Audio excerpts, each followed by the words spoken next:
¿Alguna vez has visto a alguien desmayarse del puro shock?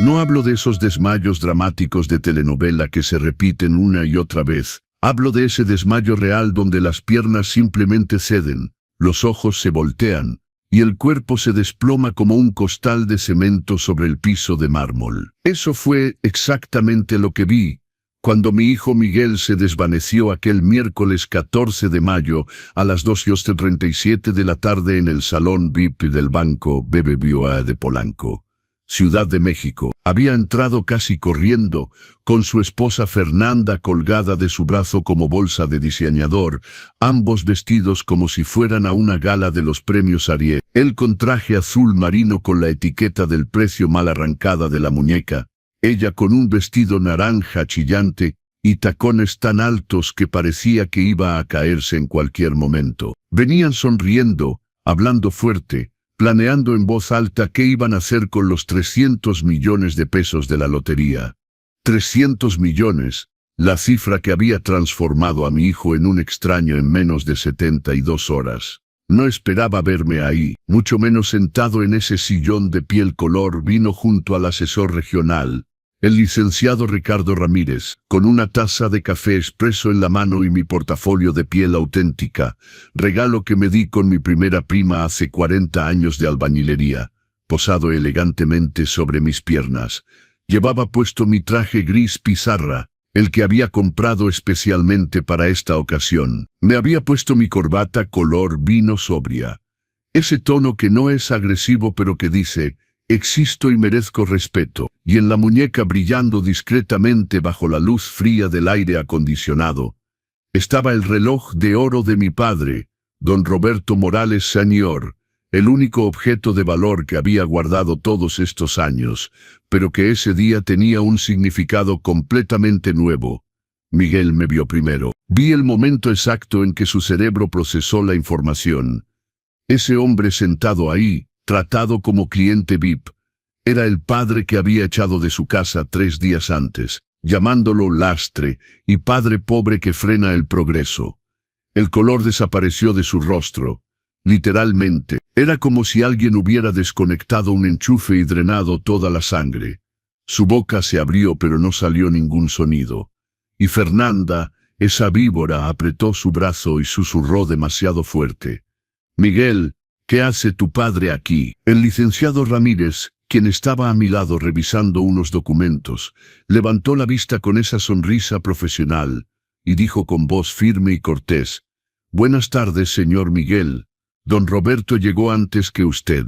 Justo estábamos finalizando los procedimientos de su cuenta Premium». «Premium». Esa palabra cayó en medio de la sala como una bomba. «Premium». Fernanda repitió, su voz estridente subiendo 2 tonos. «¿De qué está hablando, Miguel?» Mi hijo no podía hablar, solo me miraba fijamente. Y yo podía ver en sus ojos, esos ojos color café, que se parecían a los de su madre.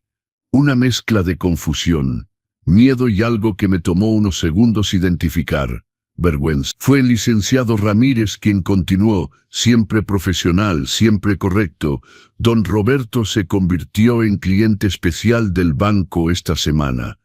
Estamos muy honrados de servirle. Es un hombre de carácter, su padre. Hizo una pausa. Me miró como pidiendo permiso, y yo simplemente alcé una ceja. Continuó. Señor, ¿desea explicarle a su hijo o prefiere que yo le cuente? El silencio que cayó en esa sala era pesado, de esos silencios donde puedes escuchar el zumbido de la lámpara fluorescente en el techo, el ronroneo distante del aire acondicionado, la respiración alterada de Fernanda. Tomé un sorbo lento de mi café.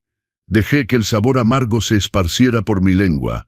Miré a mi hijo, este hombre de 42 años, al que había criado solo después de la muerte de su madre, al que había alimentado trabajando como carpintero, al que había vestido con la ropa que podía costear, al que había puesto en una escuela de negocios privada pagando 12,000 pesos mensuales durante 5 años, haciendo horas extras por las tardes y los fines de semana. Y dije, con la voz más calmada posible, «Licenciado Ramírez, puede decirle, mi hijo merece conocer la verdad». Y fue ahí cuando Miguel se desmayó. Sus piernas cedieron, todo su cuerpo se desplomó, su cabeza golpeó la esquina de la mesa de centro tono, un ruido seco, que me hizo cerrar los ojos por un segundo. Fernanda gritó como histérica, se arrodilló, comenzó a darle palmadas en la cara gritando: «Miguel, Miguel, alguien llame una ambulancia». No me moví de mi silla, simplemente observé a este hombre tirado en el suelo. Mi hijo, mi creación, mi mayor error y mi mayor dolor, y pensé en todo lo que había pasado estos últimos 3 días. Pensé en las palabras que me había escupido en la cara. Pensé en cómo me había empujado fuera de su vida en el momento en que el dinero apareció. Pensé en cuántas noches había pasado despierto preguntándome dónde había fallado. Y pensé en el secreto que había guardado durante 40 años.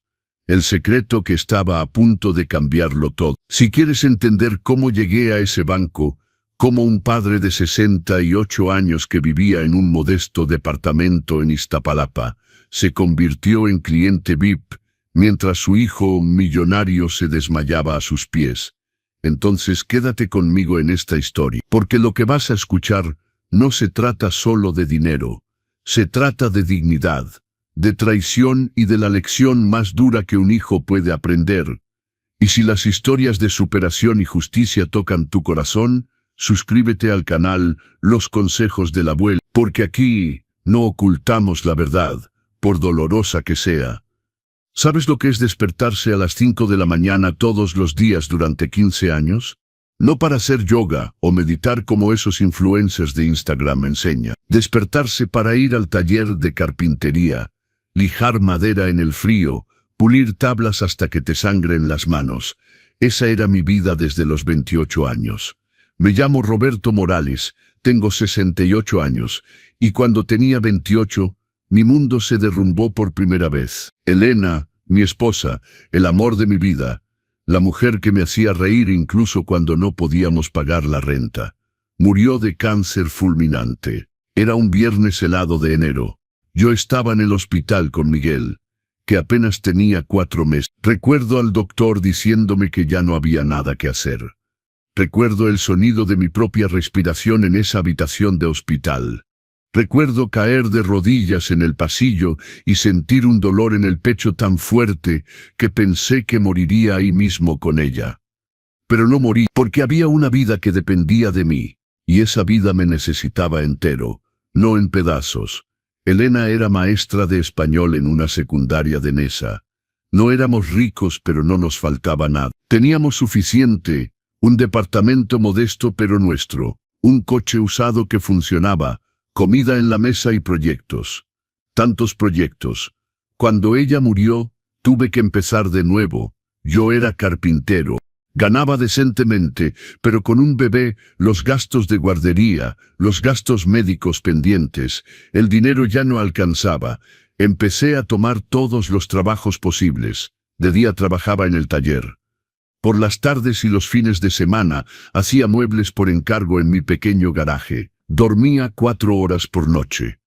Los primeros años fueron los más difíciles. Me encargaba de Miguel mientras trabajaba.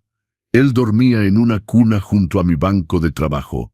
Por la noche, cuando se despertaba llorando, lo mecía con un brazo y seguía lijando con el otro. Mis dedos estaban llenos de astillas. Mi espalda me dolía de estar encorvado, pero no podía parar. Cada mueble que fabricaba era comida en la mesa. Cada pedido era la renta pagada. Cuando Miguel cumplió 3 años, tuve que ponerlo en la guardería del DIF. Ganaba unos 25,000 pesos al mes acumulando todo. Con la guardería a 5,500, la renta a 10,000, las compras, las facturas, apenas quedaba para vivir.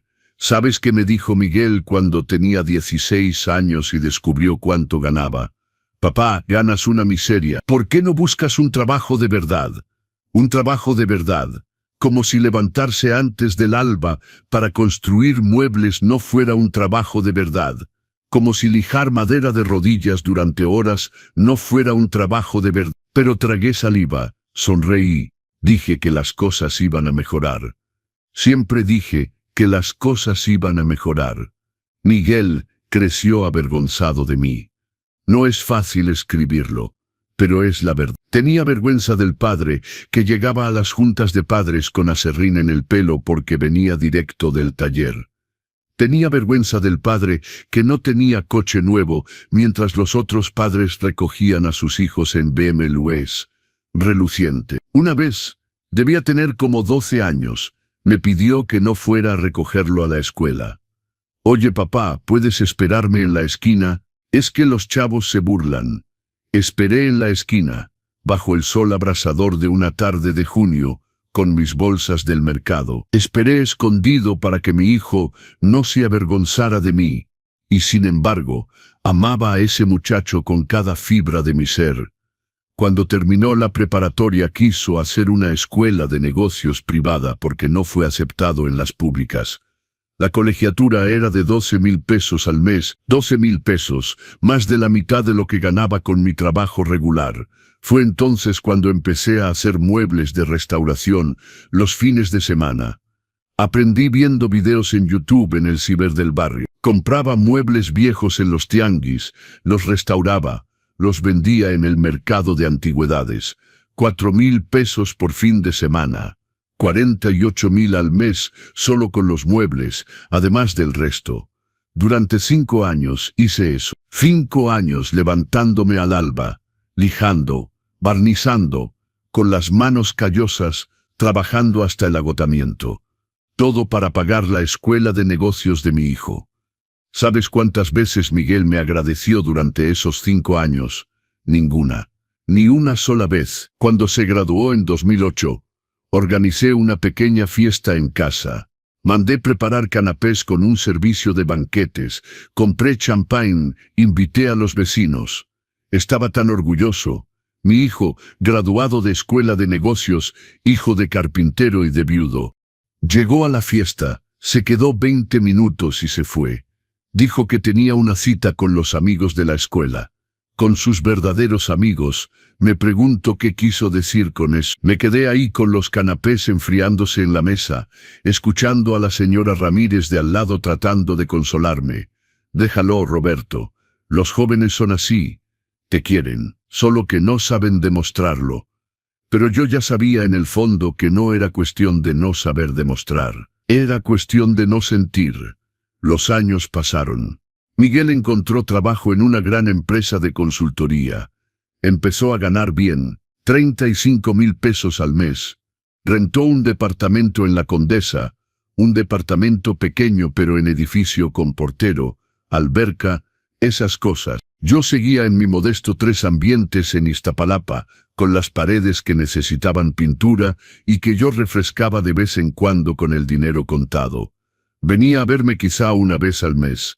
A veces se saltaba meses. Siempre con prisa, siempre mirando su celular, siempre yéndose rápido. Nunca le pedí dinero. Nunca. Seguí haciendo mis muebles, mis restauraciones, porque tenía mi orgullo y porque en el fondo todavía esperaba que un día viniera a mi casa y dijera: papá, gracias por todo. Pero ese día nunca llegó, y luego, en 2019, conoció a Fernanda, esa mujer que iba a transformar a mi hijo de hijo ingrato en hijo cruel. Pero esa parte de la historia requiere atención especial, porque cuando Fernanda entró en la vida de Miguel, no solo perdí un hijo, perdí la esperanza de ser visto por él algún día. Fernanda Monfort. Hasta el día de hoy su nombre completo sale de mi boca con sabor a hiel. Apareció en una carne asada que Miguel organizó en su departamento en septiembre. Me llamó, cosa rara, y dijo: papá, voy a hacer una carnita asada el sábado. Quiero que conozcas a alguien importante. ¿Alguien importante? Mi corazón dio un salto. Hacía tanto tiempo que no me incluía en nada de su vida, que pensé que finalmente las cosas iban a mejorar. Compré una camisa nueva en una tienda del centro. 1,200 pesos que dolieron en la cartera, pero que pagué con gusto. Hice 2 pais, uno de manzana y uno de pera. Tomé 2 peseros para llegar a la Condesa. Cuando toqué el timbre, tardaron como 5 minutos en abrir. Escuchaba risas adentro, música alta, ese ruido de gente que se está divirtiendo. Cuando la puerta finalmente se abrió, no fue Miguel quien respondió, fue ella, Fernanda tenía 39 años en ese entonces, pero parecía más joven. Cabello rubio, de esos rubios claramente salidos de un salón caro con mechas y reflejos cayendo sobre sus hombros. Piel bronceada artificialmente. Uñas largas rojas que parecían garras. Llevaba un conjunto blanco de lino, pantalón y blusa que probablemente costaba más de lo que yo ganaba en 2 meses. Y la sonrisa, esa sonrisa de alguien que muerde pero no mastica. «Usted debe ser el padre de Miguel», dijo. No era una pregunta, era una constatación. Y la forma en que lo dijo, el padre de Miguel, no don Roberto, dejaba claro que para ella yo no tenía nombre propio. Solo era una función. Sí, Roberto. Traje unos pais. Empecé a extender los platos. Miró los pais como si hubiera traído algo contaminado. ¡Qué lindo! Pai casero. La palabra casero salió con tanto desdén que lo sentí como una bofetada. Déjeme ver si queda espacio en la mesa. Encargamos pasteles de Pastelería Esperanza. Pastelería Esperanza. Insistió en la marca como si yo no supiera que Esperanza era cara. Como si tuviera que recordarme que tenía dinero para comprar donde yo nunca podría. Entré al departamento y lo que vi me apretó el pecho. Había como 15 personas ahí. Todas bien vestidas, todas con ese aire de gente que nunca ha tenido que luchar en la vida. Miguel estaba en el balcón con 3 hombres, todos en polo y bermuda de marca, cerveza importada en mano, riendo. Me vio e hizo una señal con la mano. Solo una señal. No vino a saludarme, no me presentó con nadie, no me incluyó en ninguna conversación. Me quedé ahí parado en la sala, sosteniendo mis platos de pay, sin saber dónde sentarme, sintiendo todas las miradas escanearme de pies a cabeza. Mi camisa nueva de 1,200 pesos de repente parecía un trapo al lado de toda esa ropa. Fue Fernanda quien me guió, o más bien me empujó hacia la cocina. «Venga, déjeme mostrarle dónde puede poner eso», dijo. Ya tomando los platos de mis manos, puso los pais en una esquina del mostrador, detrás de una torre de macarrones franceses que debía costar como 1,500 pesos. Mis pais hechos con amor se quedaron ahí, escondidos, insignificantes. «¿Quiere una cerveza o tenemos también jugo si prefiere?», ofreció. Y la forma en que dijo jugo dejó claro que pensaba que yo no tenía suficiente clase para tomar cerveza con ellos. «Un vaso de agua, por favor», respondí, tratando de mantener mi voz firme. «¿Agua de la llave o prefiere mineral?», sonrió. Esa sonrisa de llena. «Escucha, no soy estúpido, sé cuando alguien me está rebajando». Pero era la novia de mi hijo. Entonces tragué y dije, «De la llave está perfecto».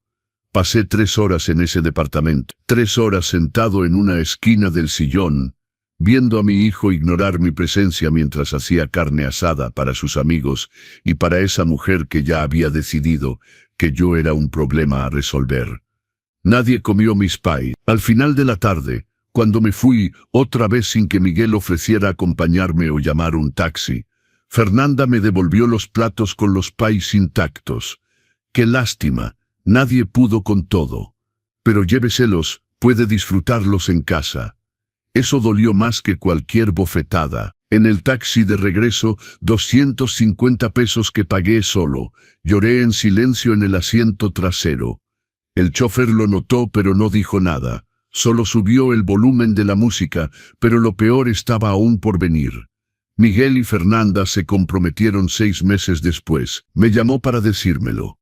No pidió mi opinión, no preguntó qué pensaba. Solo me informó. «Papá, Fernanda y yo nos vamos a casar en octubre. Te mando la invitación después». La boda se llevó a cabo en una hacienda en el Estado de México, uno de esos lugares con jardín inmenso, candelabros de cristal, todo en blanco y oro. Se veía de lejos que había costado una fortuna. La familia de Fernanda pagó todo. Ella se encargó de que quedara claro. Cuando recibí la invitación 2 semanas antes de la boda, vi que mi nombre estaba escrito a mano en el sobre, no impreso como los demás, y venía acompañado de una nota separada de Fernanda. «Don Roberto, la boda tiene código de vestimenta, Traje de etiqueta. Si tiene dudas, avíseme para recomendarle una tienda de renta de trajes. Renta de trajes. Como si yo no fuera capaz de comprar un traje de etiqueta. Compré uno. Gasté 6.300 pesos en un traje gris perla en las rebajas de Liverpool. Era bonito, sencillo pero elegante. Me hice las uñas. Me corté el pelo en una estética barata. Quería verme presentable para la boda de mi único hijo. Llegué a la hacienda a las 4:30 de la tarde, media hora antes de la ceremonia.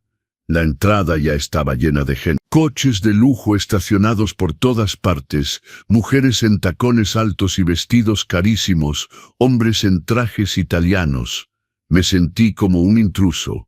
En la recepción, una chica sonriente con portapapeles preguntó mi nombre y revisó la lista. «Señor, usted está en la mesa 18», dijo, señalando hacia el fondo del salón. Mesa 18. Miré el plano de mesas que estaba exhibido ahí. La mesa 1 era la de los novios. Las mesas 2, 3 y 4 eran para la familia de ella. Las mesas 5 a 10 eran para los amigos cercanos. La mesa 18 estaba prácticamente en la cocina, literalmente junto a la puerta de servicio donde los meseros entraban y salían con las charolas. Sentí mis piernas temblar, pero respiré profundo y fui para allá. En la mesa 18 había otras 7 personas que nunca había visto en mi vida. Descubrí después que eran compañeros de trabajo de Miguel y sus parejas. Nadie de la familia, solo yo, el padre del novio, relegado al fondo del salón como un primo lejano que nadie quería tener cerca.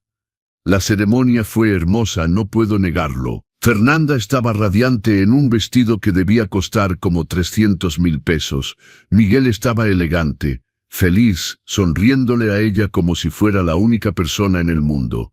Cuando pasó frente a la mesa 18 dirigiéndose al altar, nuestras miradas se cruzaron por un segundo, solo un segundo, y vi algo ahí que nunca olvidaré: indiferencia.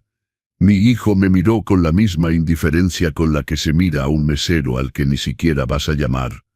Lloré durante toda la ceremonia, pero nadie lo notó porque nadie me estaba mirando. En la cena, la comida era maravillosa. Entrada de langosta, plato principal de filete con salsa de vino, postre de 3 chocolates. Pero cada bocado bajaba pesado por mi garganta, porque estaba tragando comida sazonada con humillación. Los novios hicieron el recorrido de las mesas para saludar a los invitados. Empezaron por la mesa 1, obviamente, luego 2, 3, 4, fueron mesa por mesa tomando fotos, platicando, riendo. Cuando llegaron a la mesa, una señal de lejos, solo una señal, y jaló a Miguel del brazo. «Cariño, ven. Vamos a hablar con la gente de la mesa 20. Son los socios de mi papá, los socios del papá de Fernanda». Eso merecía atención. Yo, el padre del novio, no merecí ni un abrazo. Me fui antes del pastel. No pude quedarme. Llamé un taxi, 1.100 pesos, y volví a Iztapalapa con el corazón hecho pedazos y los pies adoloridos en los zapatos apretados que había comprado especialmente para ese día. En el camino pensé en todas las veces que había imaginado la boda de Miguel. Desde que era pequeño soñaba con ese día. Yo bailando con él en el vals, él agradeciéndome en su discurso, yo llorando de emoción al ver a mi muchacho feliz. Pero ninguno de esos sueños incluía una mesa al fondo del salón. Ninguno de ellos incluía ser tratado como un lastre. Y ninguno de ellos preparó mi corazón para lo que vendría después. Porque después de esa boda, las cosas solo empeoraron. Fernanda había conseguido lo que quería. Un marido que la idolatraba y un suegro al que podía borrar de la historia. Y durante 3 años, eso fue exactamente lo que hizo. 3 años pasaron desde esa boda. 3 años en los que mi contacto con Miguel se resumía a mensajes cortos por WhatsApp. «Hola papá, ¿cómo estás?». 2 visitas al año, su cumpleaños en agosto y Navidad. Eso no era vivir, era sobrevivir emocionalmente. Seguía con mis muebles, haciendo menos ahora porque mi cuerpo ya no aguantaba el mismo ritmo. 68 años, no son 28 cuando has pasado 40 trabajando 14 horas al día. Mis rodillas me dolían, mis manos tenían artritis, mi espalda se quejaba cada vez que me agachaba a tomar una herramienta. Pero seguía porque parar significaba pensar, y pensar dolía más que cualquier dolor físico. Fue un sábado, 22 de abril, 10 de la mañana, cuando sonó mi teléfono, uno de esos timbres estridentes que configuras para las llamadas importantes. Era Miguel. Mi corazón se aceleró. Nunca llamaba en sábado por la mañana. Algo andaba mal. Bueno, mijo, ¿está todo bien?, respondí con voz ya temblorosa. Papá, gané la lotería. Su voz era tan fuerte que tuve que alejar el teléfono de mi oreja. Del otro lado escuché a Fernanda gritar también, histérica de felicidad. Ruido de cosas cayendo, de vidrios chocando, esa euforia que solo el dinero grande provoca. Mijo, ¿qué ganaste? ¿Qué? Todavía no entendía. La lotería, papá. Los 6 números, 300 millones de pesos. El piso desapareció bajo mis pies. Me senté en la silla de la cocina, la mano temblando tanto que casi tiro la taza de café que estaba tomando. Dios mío, mijo, ¿estás seguro? ¿Ya verificaste? 3 veces, papá. Fernanda verificó. Yo verifiqué, llamamos a pronósticos y confirmaron. Es real, papá. Soy millonario. Somos millonarios. Ese somos millonarios. Ese somos millonarios. Me llenó de una esperanza estúpida. Pero en ese momento realmente creí que me estaba incluyendo. Que después de todos estos años de frialdad, el dinero iba a devolverme a mi hijo. Qué equivocado estaba. Papá, ven acá a la casa. Ven a celebrar con nosotros. Voy a llamar a todos. Va a ser una fiesta. Toma un Uber, yo pago. No, espera, te voy a mandar un Uber ahorita. Me mandó un Uber SUV, un lujo que nunca había conocido. Coche oliendo a nuevo, asientos de piel suave, chofer cortés llamándome don con respeto auténtico. En el camino lloraba y sonreía al mismo tiempo. Mi hijo había ganado la lotería. Mi hijo ya no tendría que luchar, ya no tendría preocupaciones financieras, podría vivir tranquilo, y lo mejor, me había llamado para celebrar, me había incluido, finalmente, después de tanto tiempo, iba a estar cerca de él en un momento importante. Me detuve en una panadería en el camino y compré ingredientes para hacer un pie, insistí, pie de ciruela, la receta de mi madre, la abuela que Miguel nunca conoció pero cuyas historias adoraba. Usé los últimos 900 pesos que tenía en mi cartera para esos ingredientes. Harina de calidad, huevos orgánicos, ciruelas frescas. Quería hacer algo especial. Llegué a su casa como a la 1:30 de la tarde. La puerta estaba entreabierta. Del interior venía todo ese alboroto, voces animadas, música. Toqué y empujé la puerta. El departamento era diferente. Había gente que nunca había visto. Una mujer de unos 50 años, muy elegante, sentada en el sillón, con un maletín de piel en el regazo y una tablet en la mano. Un hombre de traje gris, lentes, aire serio, también con papeles desplegados sobre la mesa de centro. Y Fernanda en medio de la sala, hablando sin parar, gesticulando, los ojos brillantes de una manera que rozaba la locura. Entonces, vamos a invertir al menos la mitad en bonos, como 30% en bienes raíces, y el resto lo mantenemos líquido para... Se detuvo cuando me vio. La sonrisa se congeló. Ah, don Roberto llegó. Don Roberto, no suegro, no el papá de Miguel. Don Roberto, como si fuera el plomero que vino a reparar algo. Buenas tardes, Fernanda. Traje un pie para celebrar. Levanté el plato con ambas manos, orgulloso de mi trabajo. Miró el pie como si hubiera traído una rata muerta. ¡Ay, qué lindo! Tomó el plato de mis manos y lo puso en la barra de la cocina cercana, sin realmente mirarlo. Ya encargamos pasteles de Tu Chocolate. Pero gracias. Tu Chocolate, la pastelería más cara de Polanco donde un pastelito cuesta 800 pesos. Miguel apareció de la recámara, el teléfono pegado a la oreja, hablando con alguien de inversiones, de acciones, de cosas que no entendí. Cuando me vio hizo una señal rápida, Articuló un «Hola papá», sin sonido y siguió con su llamada. La mujer del sillón se levantó y se presentó. Licenciada Lucía Fabrea, asesora financiera. Fernanda me contrató para ayudar con la planificación patrimonial. Me extendió la mano de manera mecánica, ya volteando la cara hacia Fernanda, antes de que yo siquiera la estrechara correctamente. El hombre del traje, maestro Mauricio Rivera, abogado especializado en sucesiones y gestión de fortunas. Gestión de fortuna. 300 millones se habían convertido en una fortuna en cuestión de horas. Me senté en el sillón, o más bien me encajé en una esquina del sillón, porque la mesa de centro estaba repleta de papeles, gráficas, tablas impresas. Me quedé ahí, en silencio, viendo todo ese ir y venir mientras me volvía invisible. Fernanda hablaba sin parar. Necesitamos un coche nuevo. Este Tsuru ya no da el ancho. Estoy pensando en una Range Rover. ¿Qué opina? ¿Y la casa? Hay un desarrollo nuevo en Santa Fe. Casas de 80 millones, alberca privada, seguridad las 24 horas. Miguel había colgado y se unió a ella, ambos sentados en el piso, rodeados de fotos de propiedades de lujo impresas del sitio de la inmobiliaria. Esta está increíble, mi amor. 5 recámaras, asador de alta gama, área de spa completa, señaló con entusiasmo. Asador de alta gama. Mi hijo que había comido toda su vida en mi pequeño asador de ladrillo en el patio. Me quedé ahí 2 horas. 2 horas escuchando planes millonarios, oyendo a Fernanda soñar en voz alta con viajes a las Maldivas, a Dubái, a Japón. 2 horas viendo a mi hijo transformarse en alguien que no reconocía. Hasta que yo, inocente, estúpido, demasiado lleno de esperanza, abrí la boca. Mijo, mi voz salió baja, casi tímida. ¿No vas a ayudar al señor Valentín del taller, te acuerdas? Te llevaba a la escuela todos los días durante 2 años. Nunca pidió nada. El silencio que cayó en la habitación era pesado.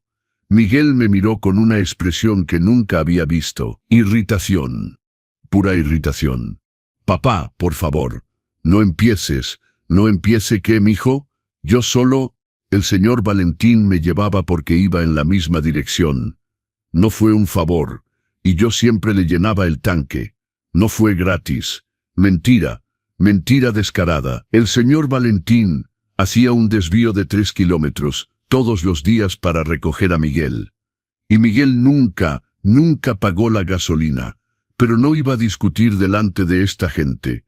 Está bien, mijo. Perdón. Fernanda puso los ojos en blanco de manera tan exagerada que hasta el abogado lo vio. Miguel, cariño, concentrémonos, tenemos mucho que decidir hoy. Volvió su atención a las tablas. Fue en ese momento cuando debí haberme ido. Tomar mis cosas, mi pay que nadie iba a comer, y volver a casa con el resto de dignidad que me quedaba. Pero no me fui, porque esa parte idiota de mi corazón todavía tenía la esperanza de que en cualquier momento mi hijo iba a recordar que yo estaba ahí, que me iba a incluir en la conversación, que me iba a preguntar qué pensaba, que iba a compartir esta alegría conmigo de verdad. A las 5 de la tarde, la asesora financiera y el abogado se fueron. Fernanda pidió sushi por Uber Eats, 5.600 pesos de sushi y sashimi. Cuando llegó, sirvió en la barra de la cocina y llamó a Miguel. Ni siquiera voy a sacar platos, mi amor. Comamos directo de las cajitas. Me muero de hambre. Comieron ahí los dos, hablando en voz baja de la agenda de la siguiente semana. Reunión en el banco, visita a las casas, cita en la agencia de autos. Mi pai quedó arrumbado en la barra, y nadie me ofreció sushi. Fue ahí, en ese momento patético, sentado en el sillón, viendo a mi hijo comer comida cara sin siquiera recordar que su padre estaba ahí, cuando algo en mí comenzó a agrietarse. Todavía no se rompió, pero estaba agrietado. Mijo, creo que ya me voy. Se está haciendo tarde. Me levanté, tomé mi bolsa. Ok, papá, adiós. Te llamo luego. Ni siquiera levantó la vista. Estaba en su celular viendo algo, riéndose de alguna tontería. Fernanda vino hasta la puerta conmigo, siempre ella jugando el papel de la esposa cortés. Gracias por venir, don Roberto. Estuvo bien tenerlo aquí. Una mentira tan evidente que dolió, Bajé por las escaleras. No quería esperar el elevador porque estaba a punto de llorar y no le iba a dar el gusto de verme débil. En el lobby me senté en una banca del área común y lloré en silencio, secándome las lágrimas con el dorso de la mano, tratando de no hacer ruido. Un Uber normal para volver. 350 pesos compartidos con otras 2 personas. Yo que había llegado en Uber SUV, regalo del hijo millonario. El Pai se quedó allá. Lo olvidé. O tal vez no lo olvidé. Tal vez lo dejé a propósito, esperando que en algún momento Miguel viera ese Pai, se acordara de mí, y sintiera aunque sea una pizca de remordimiento. Pero no sintió nada, porque 2 días después, lo peor todavía estaba por venir. Y cuando lo peor llegó, llegó con palabras tan filosas que cortaron más profundo que cualquier cuchillo. Domingo, 7 de la tarde. Miguel me llamó pidiéndome que volviera. Papá, ven a cenar con nosotros. Fernanda hizo lasaña. Fernanda haciendo lasaña. Esta mujer que nunca había visto freír un huevo. Pero fui porque soy padre. Y un padre es así. Incluso después de haber sido olvidado en el sillón, incluso después de ver su propio pai ignorado, uno va cuando lo llaman. Uno todavía cree que esta vez va a ser diferente. Tomé el metro, 2 transbordos, 1 hora y 10 minutos de trayecto. Pude haber pedido un Uber, pero mis 900 pesos del pai todavía dolían en el presupuesto. Llegué a las 8:30. La puerta estaba cerrada con llave esta vez. Toqué y esperé. Tardaron. Escuché pasos arrastrándose, alguien quejándose. ¿Quién es a esta hora? Finalmente Miguel abrió. Estaba en short y playera vieja, el pelo revuelto, aspecto de alguien que había dormido toda la tarde. En sus ojos esa mirada un poco desorientada de alguien que todavía está dándose cuenta de que su vida cambió de la noche a la mañana. Hola papá. Pásale. Ni un abrazo ni un qué bueno que viniste. Solo un pásale monosilábico. Y ya estaba dándome la espalda, volviendo al sillón donde estaba viendo algo en la tele. Fernanda estaba en la cocina. Cuando entré vi que no había lasaña en absoluto. Había empaques de comida a domicilio regados en la barra. Comida libanesa. Falafel, hummus tabulé. Don Roberto. Sí, cambié de opinión sobre la lasaña. Me pareció muy complicado. Pedí comida. Ni siquiera me miró al hablar, ocupada viendo su celular. Demasiado complicado hacer lasaña el día que acabas de ganar 300 millones de pesos. Lógico, no hay problema. Puedo comer cualquier cosa. Respondí manteniendo un tono neutral. La cena fue extraña, silenciosa. Miguel comía viendo su celular. Fernanda comía viendo su celular. Yo comía viendo mi plato, tratando de no dejar que la incomodidad me ahogara con los falafeles. Fue cuando terminamos que empezó. Había traído una bolsita con algunas frutas que compré en el tianguis de Iztapalapa. Naranjas, plátanos, manzanas, cosas sencillas. Las puse en su refrigerador que estaba casi vacío. Por cierto, les traje unas frutas. Las compré en el tianguis, se veían buenas. Fernanda abrió el refrigerador, vio las frutas y soltó una risita. Ese tipo de risa que no tiene humor, solo veneno. ¡Ay, qué lindo! Fruta del tianguis. Tomó una naranja, la examinó como si fuera un objeto extraño. Miguel, cariño, vamos a empezar a comprar en la europea ahora. Fruta orgánica, ¿sabes? De las que vienen en cajitas de madera. Fruta en cajitas de madera.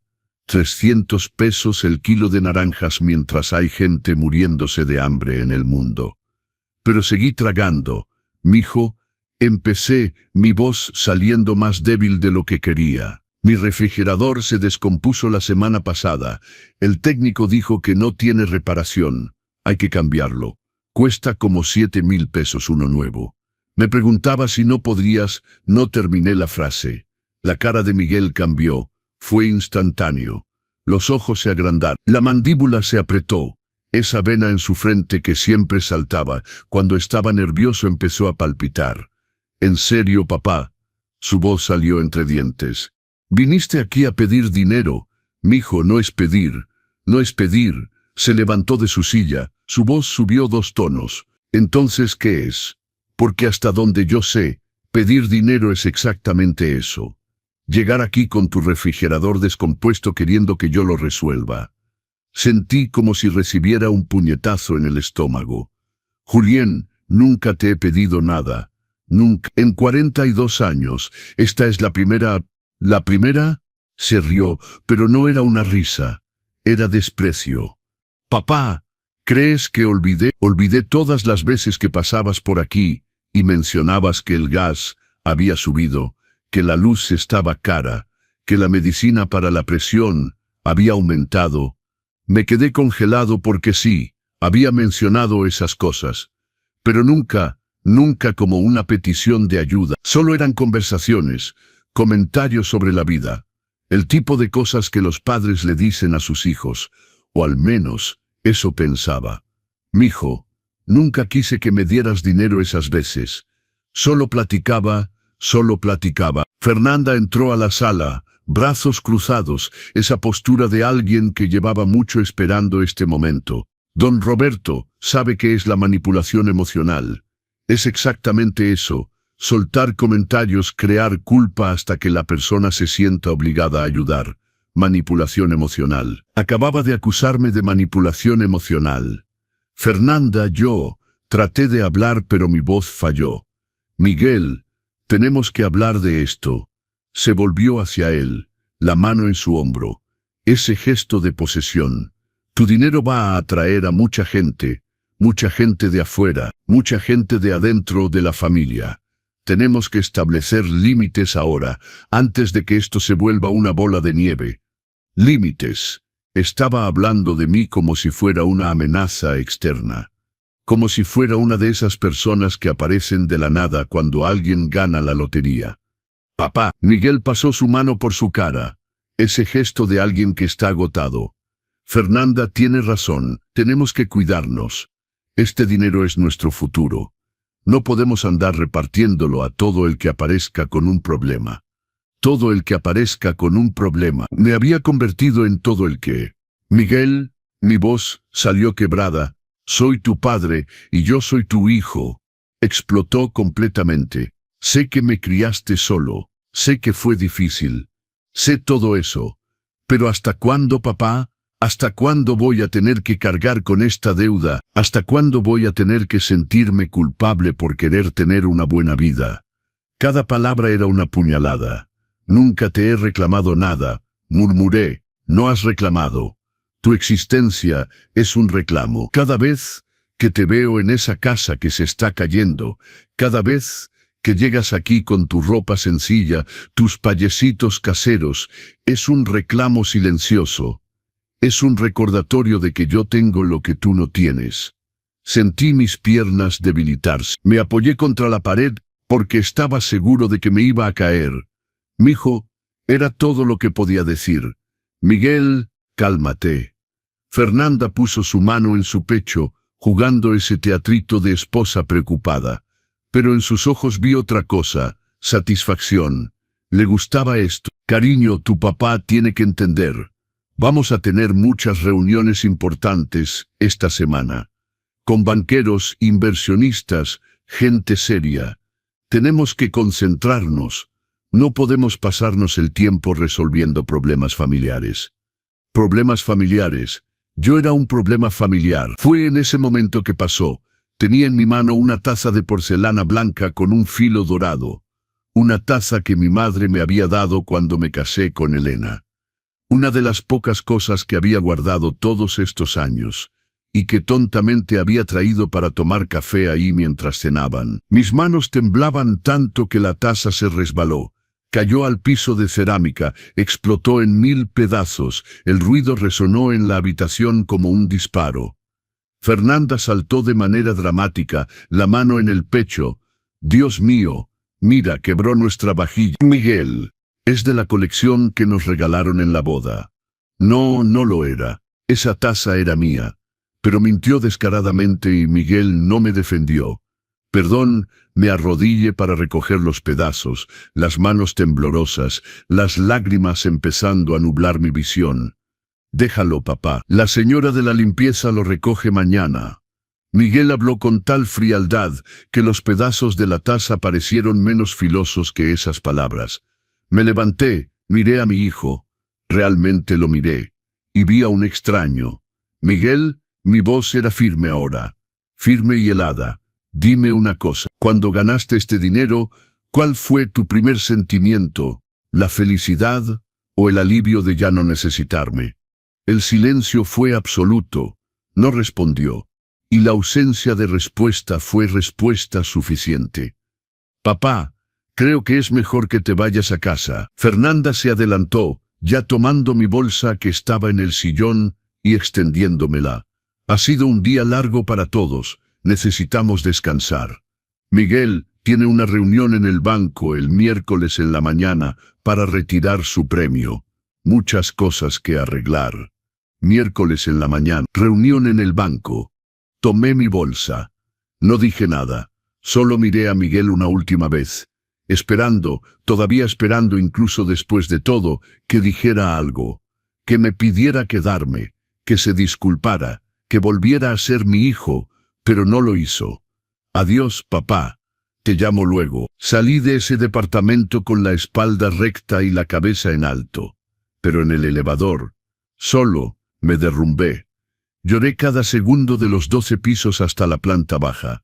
Lloré en la parada del metro esperando el convoy. Lloré en silencio en el metro lleno del domingo por la noche, rezando que nadie me reconociera, que nadie preguntara qué había pasado. Llegué a casa a las 11 de la noche, la casa vacía, el refrigerador descompuesto zumbando su canto de muerte, los pedazos de mi corazón regados por el camino. Pero fue ahí, sentado solo en mi cocina oscura, cuando algo cambió.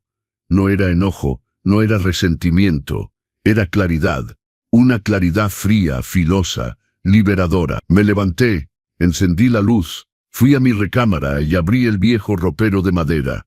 Al fondo, bajo cobijas que no usaba desde hacía años, estaba una caja de zapatos decolorada.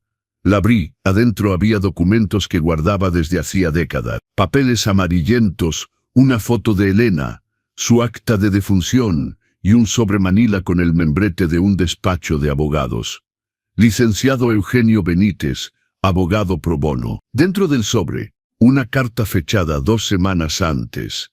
Estimado don Roberto, es con inmensa satisfacción que le informamos que después de 38 años de procedimiento, el expediente NOMA 157, usted tiene derecho a una indemnización por el monto de 38 millones de pesos relativos a la disolución irregular de la sociedad de la cual su difunta esposa era socia.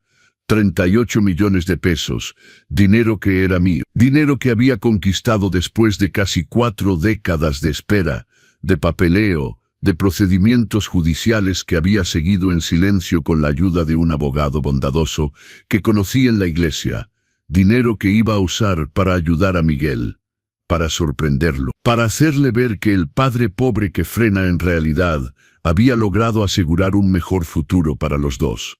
Pero ahora tenía otro plan. Tomé mi teléfono, llamé al licenciado Eugenio aunque ya era casi medianoche. Respondió. Siempre respondía cuando lo necesitaba. Licenciado Eugenio, perdón por la hora. Necesito agendar una cita urgente en el banco. Quiero depositar el dinero de la indemnización y necesito un favor. Del otro lado escuchó todo lo que había pasado. Y cuando terminé, su voz vino firme. Don Roberto va a tener la justicia que merece, se lo garantizo.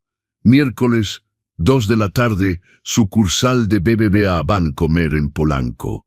Mi hijo iba a retirar 300 millones de pesos, e iba a descubrir que el padre pobre que humilló tiene más que dinero, tiene dignidad. Y cuando alguien pierde su dignidad en la búsqueda del dinero, descubre que lo perdió todo. Si esta historia te ha tocado, deja en comentarios desde dónde nos ves y qué parte te emocionó más. Y si conoces a alguien que necesita escuchar que nunca es tarde para recuperar su propia dignidad, comparte esta historia. Suscríbete a los consejos del abuelo y activa la campanita para no perderte ninguna de nuestras historias, porque aquí hablamos de valores reales, de respeto y de dignidad. Porque al final, todos merecemos ser vistos, valorados y amados por lo que realmente somos, no por lo que tenemos. Capítulo 2. La revelación en el banco. Los lunes siempre habían sido mi día para ordenar el taller. 40 años de mi vida, cada lunes era día de limpiar las herramientas, barrer el aserrín, acomodar las tablas. Pero ese lunes 24 de abril no ordené nada. Me desperté a las 5 de la mañana.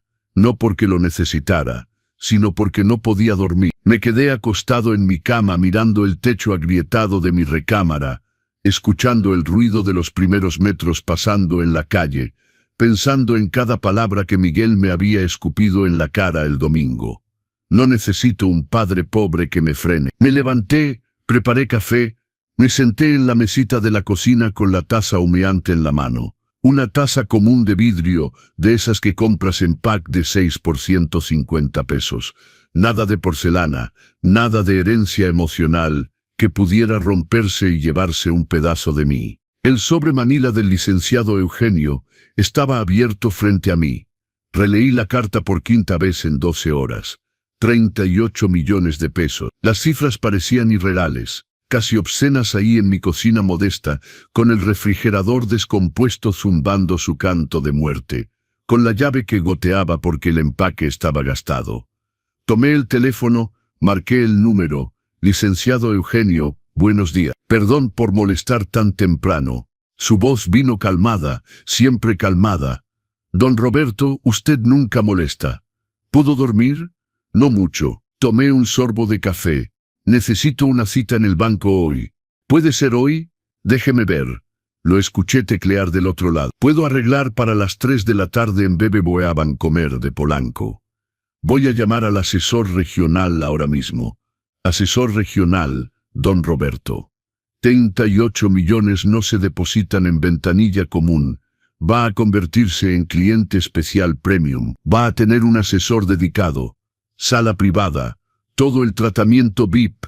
VIP. Yo, Roberto Morales, carpintero de Iztapalapa. Cliente VIP. La ironía era tan grande que casi me río.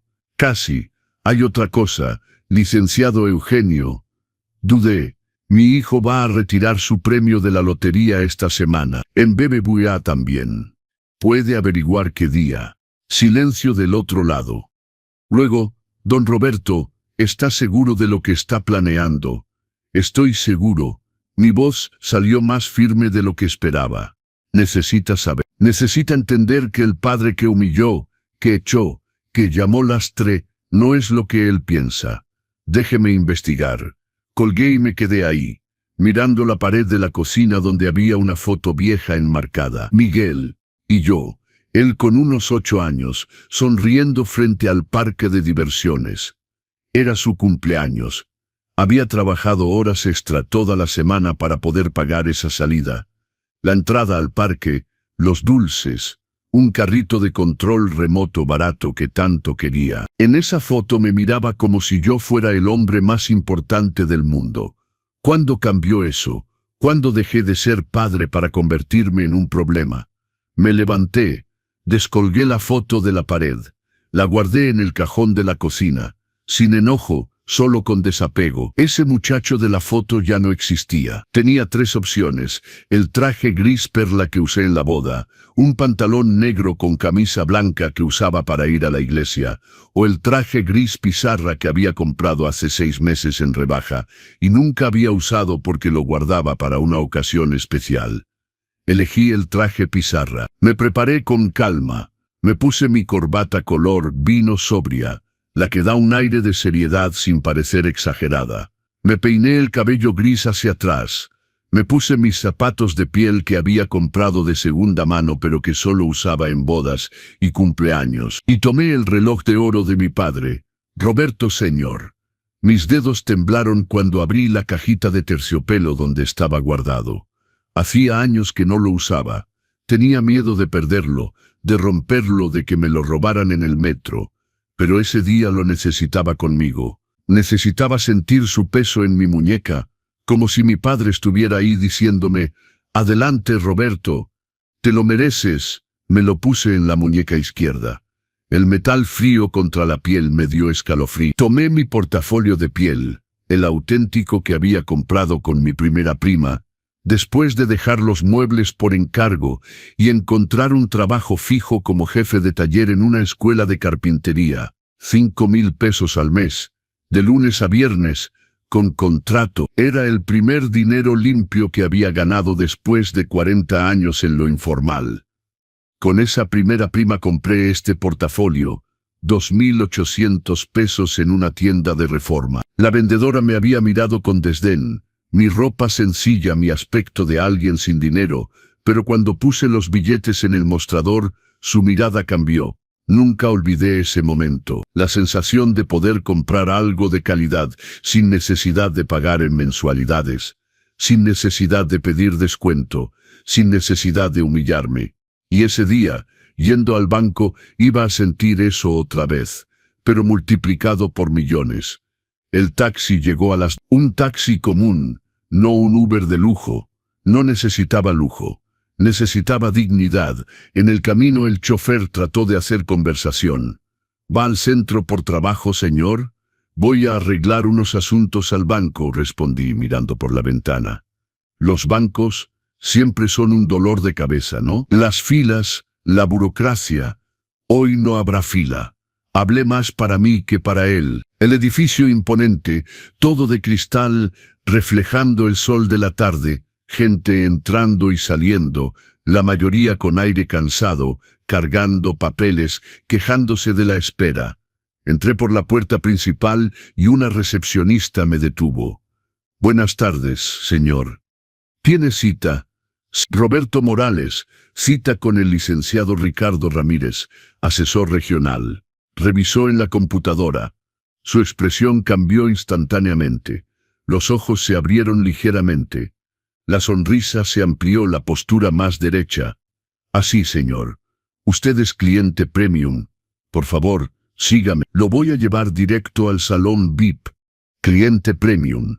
Lo dijo en voz alta y la gente alrededor volteó. Un hombre de unos 68 años, bien vestido pero sin excesos, tratado como cliente premium. Subí en el elevador exclusivo, el que solo funciona con tarjeta de acceso. La recepcionista usó la suya y presionó el piso 10. Cuando las puertas se abrieron, era otro mundo. Alfombra silenciosa, aire acondicionado a temperatura perfecta, sillones de piel, cuadros en las paredes y el silencio. Ese silencio de dinero grande donde los problemas se resuelven en voz baja y con discreción. Por aquí, don Roberto. El salón VIP tenía una mesa de caoba, 6 sillones de piel color vino, una ventana enorme con vista al Ángel de la Independencia, y un minibar con agua, café, espresso y hasta champagne. El licenciado Ramírez me recibió personalmente. Un hombre de unos 45 años, traje azul marino impecable, corbata roja, una sonrisa auténtica que me sorprendió. Don Roberto, qué gusto verlo de nuevo. Extendió la mano y cuando la estreché, la cubrió con su otra mano. Ese gesto de calidez humana verdadera. No lo reconocí de inmediato. Licenciado Ramírez, perdón, pero usted no se acuerda de mí, ¿verdad? Es normal. Yo era niño. Fabricio, el hijo de doña Marcela. Doña Marcela, el nombre me golpeó como un rayo. Doña Marcela, la costurera de Nesa C., mi mamá. Sonrió, los ojos ligeramente húmedos. Usted le vendía muebles restaurados en 1995. ¿Se acuerda? Mi mamá pasaba por un momento difícil después de que murió mi papá. Sin dinero, 3 niños que criar. Usted se enteró y empezó a traerle muebles gratis durante 6 meses. Decía que eran invendibles, que iban a ir al basurero, pero yo sabía que no eran invendibles. Los regalaba para ayudarnos. Me acordé. Doña Marcela, delgada, ojos hundidos, manos temblorosas de tanto coser y de comer tan poco. Y los 3 niños, 2 varones y una niña. El mayor debía tener como 10 años. Tú eras el mayor, murmuré. Sí. Y hoy soy asesor regional de BBVA, gracias a usted, porque nos ayudó cuando teníamos hambre. Mi mamá logró salir adelante. Yo logré estudiar, pasé los exámenes, y cuando vi su nombre en la agenda hoy con el licenciado Eugenio, supe que era usted. Verifiqué todo. Es usted el hombre que salvó a mi familia. Sentí las lágrimas quemar, pero no las dejé caer. Fabricio, has crecido tanto, y usted sigue siendo el mismo. Luchador digno. Señaló la silla. Siéntese, por favor. Vamos a arreglar todo. El licenciado Eugenio me explicó su situación. Me habló de su hijo. Me senté. Sirvió un café expreso en una taza minúscula de porcelana blanca. El café era fuerte, amargo, perfecto. Don Roberto, su hijo, agendó cita para retirar su premio el miércoles. Mañana, a las 2 de la tarde. Aquí mismo, en este salón. Mañana. Quiero estar aquí, dije con firmeza. Quiero que me vea, quiero que sepa. El licenciado Ramírez asintió lentamente. ¿Está seguro? Va a ser doloroso para ambos, lo sé, pero lo necesito. Respiré profundo. Me llamó padre pobre que frena. Me echó de su casa porque pedí ayuda para comprar un refrigerador. Tiene que saber que el padre que humilló tiene más que dinero. Tiene una historia. Tiene logros. Tiene valor. Entonces, hagámoslo así. El licenciado Ramírez abrió un expediente. Usted deposita los 38 millones hoy. Abro su cuenta premium. Configuramos sus inversiones según los consejos del licenciado Eugenio. Y mañana a las 2 de la tarde, usted estará aquí conmigo cuando llegue su hijo. Y eso fue exactamente lo que hicimos. Firmé papeles, tecleé códigos, confirmé depósitos. Y en 40 minutos dejé de ser Roberto el carpintero de Iztapalapa y me convertí en Roberto Morales, cliente premium de BBVA Bancomer con 38 millones de pesos en cuenta.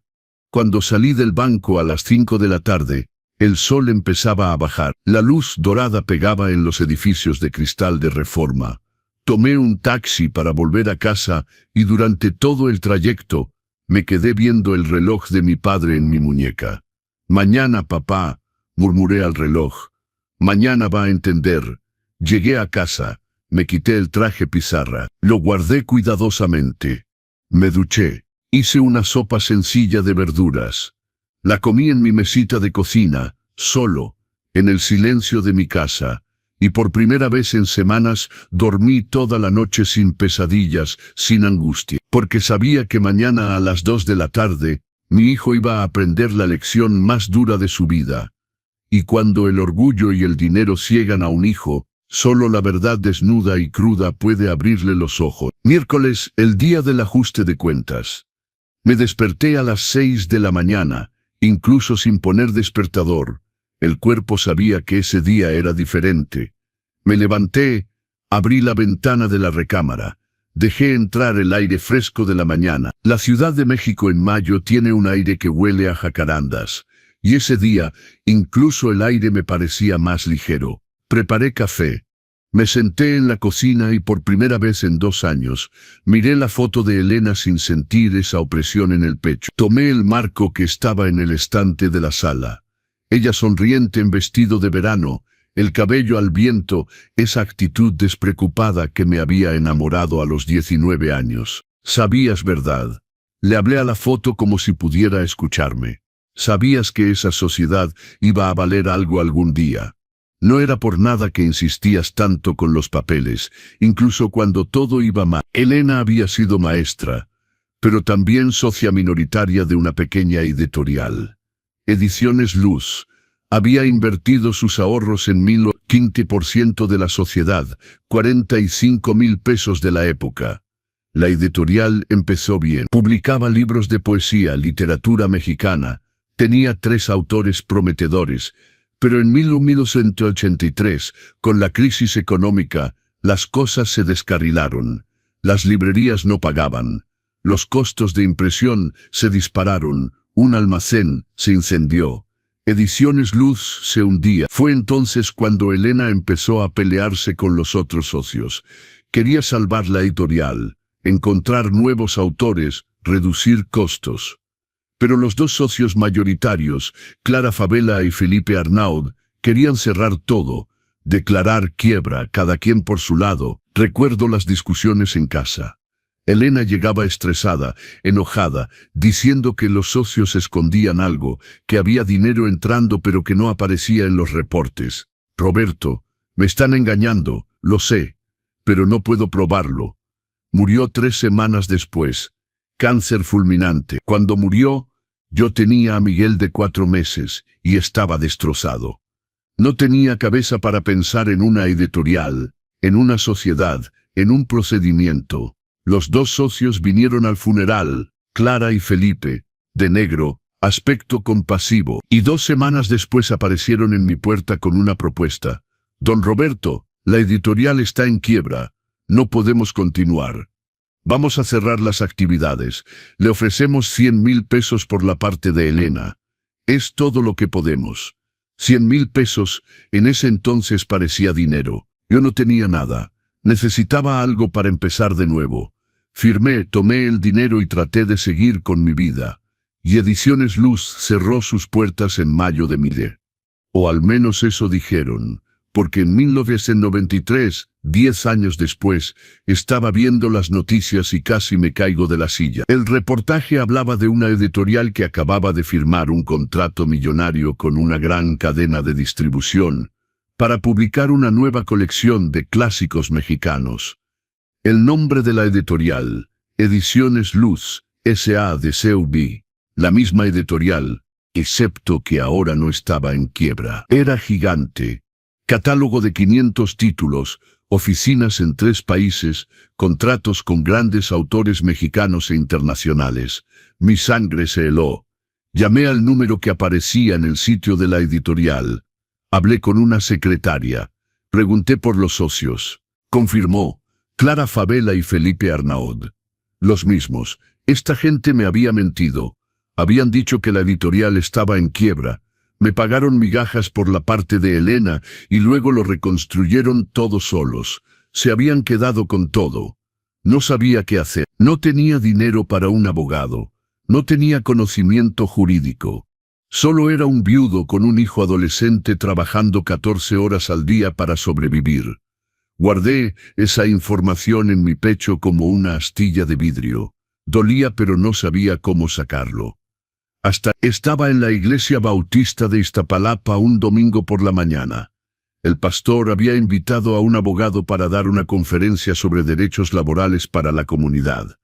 El hombre tenía unos 50 años, cabello canoso, lentes delgados, una manera calmada de hablar que inspiraba confianza. Al final de la conferencia dijo, si alguien aquí tiene una pregunta legal, pueden verme. Hago algunos trabajos pro bono para quienes no pueden pagar. Me quedé. Cuando todos se fueron, me acerqué a él con las piernas temblando de nervios. Licenciado, me llamo Roberto. Quisiera un consejo sobre una sociedad de la cual mi difunta esposa era socia. Creo que me engañaron. El licenciado Eugenio Benítez me escuchó durante 1 hora. Anotó todo, pidió los documentos que tenía. El acta de defunción de Elena, el contrato de la sociedad, el recibo de los 100,000 pesos que recibí. 3 semanas después me llamó a su oficina. Un lugar pequeño, sencillo, pero organizado.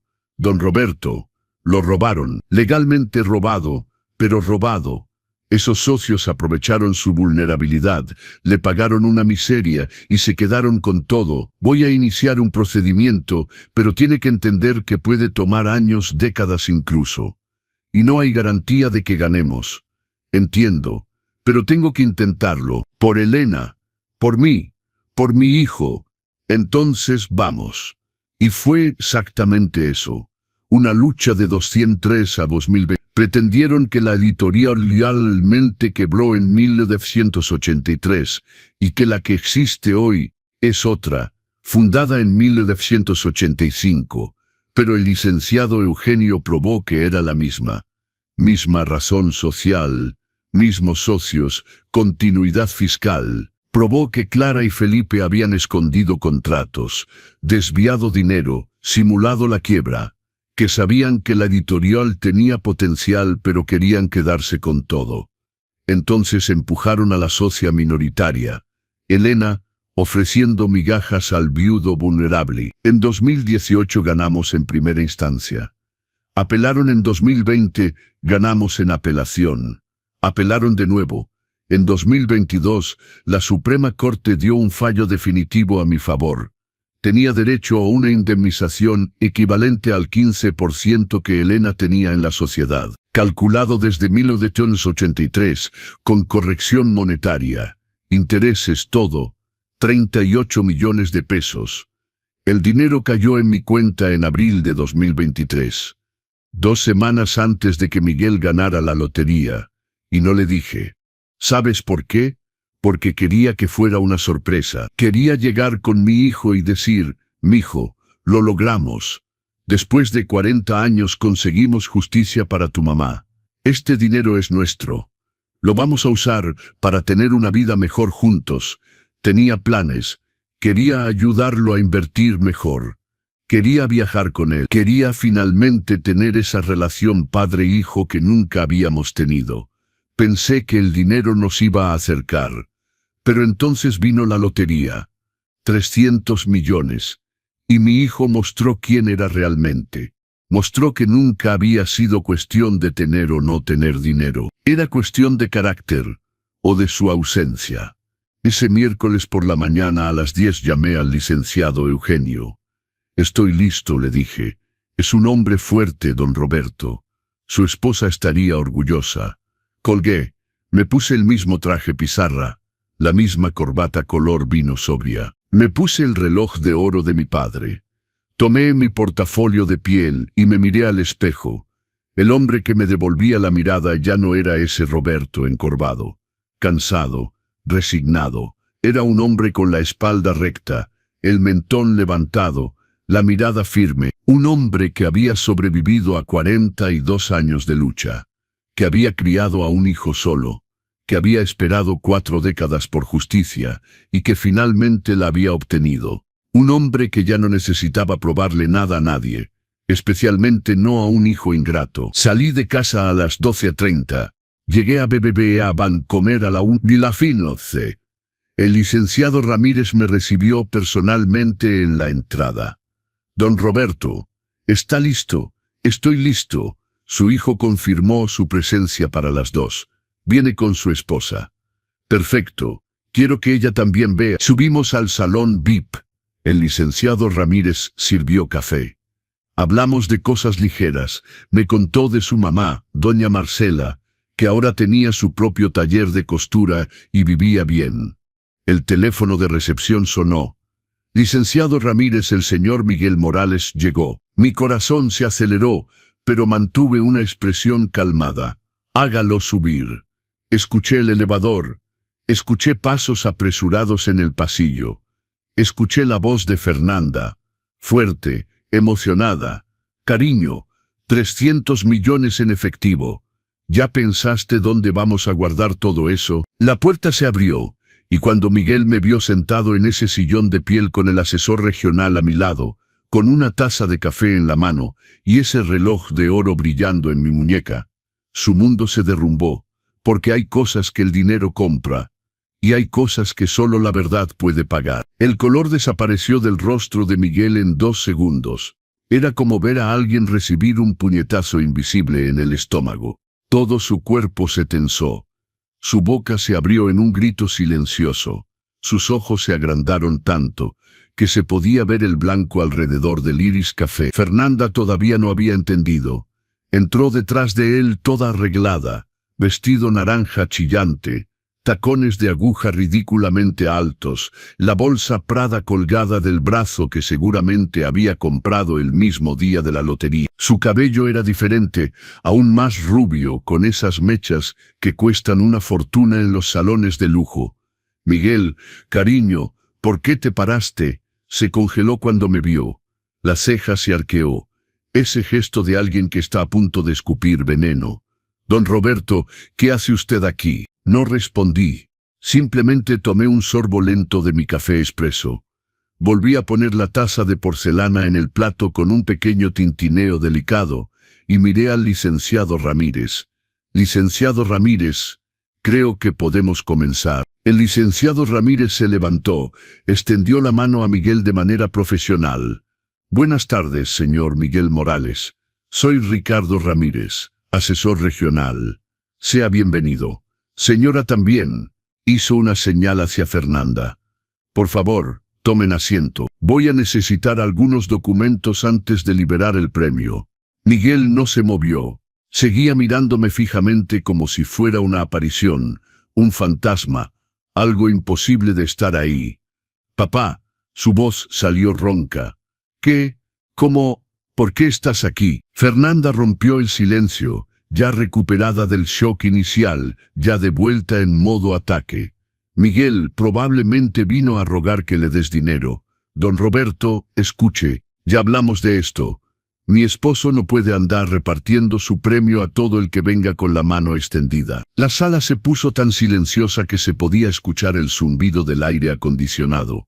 El licenciado Ramírez se aclaró la garganta, incómodo, me miró como pidiendo permiso para intervenir. Simplemente negué ligeramente con la cabeza. No, déjala hablar, déjala cavar su propio hoyo. Fernanda, Miguel jaló su brazo, la voz baja. No le hables así a mi papá. Demasiado tarde para defenderme, mijo. 42 años, demasiado tarde. Señor Miguel, señora Fernanda. El licenciado Ramírez volvió a su tono profesional, ese tono neutral de alguien que maneja situaciones embarazosas todos los días. Concentrémonos en el procedimiento de retiro, ¿les parece?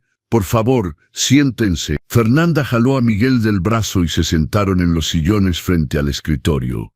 Ella me lanzó una mirada de reojo, una de esas miradas venenosas que las mujeres lanzan cuando sienten que están perdiendo terreno. El licenciado Ramírez abrió un expediente. Antes de comenzar el proceso de retiro de los 300 millones, debo informarles de algunas formalidades. El monto será depositado en una cuenta especial. Usted se convertirá en cliente premium del banco.